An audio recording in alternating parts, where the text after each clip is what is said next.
Welcome back to my channel once again. B.Ed 2023-25 fourth semester migration certificate নিয়ে কয়েকজন query করেছেন। এটা নিয়ে আজকের আমাদের বিস্তারিত ভিডিও। আপনারা ফোর্থ সেমিস্টারের জন্য প্রস্তুতি নিচ্ছেন, তাই অনেকজন হয়তো উচ্চশিক্ষার জন্য বা বিভিন্ন কারণে মাইগ্রেশন সার্টিফিকেটের জন্য আবেদন করতে চান।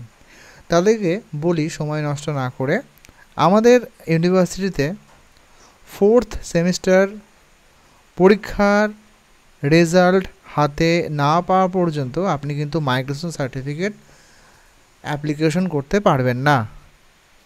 অর্থাৎ আপনি ফোর্থ সেমিস্টার পরীক্ষা দেবেন, ফাইনাল মার্কশিট হাতে আসবে এবং তার সাথে আপনার রেজিস্ট্রেশন সার্টিফিকেট, এই দুটো ডকুমেন্ট আপনার লাগে। আপনি আবেদন করবেন। আবেদন করা যদি আর্জেন্ট হয় তাহলে 7 থেকে 10 দিনের মধ্যে পাবেন, আর যদি আর্জেন্ট না হয় তাহলে আপনি 30 দিন লাগবে।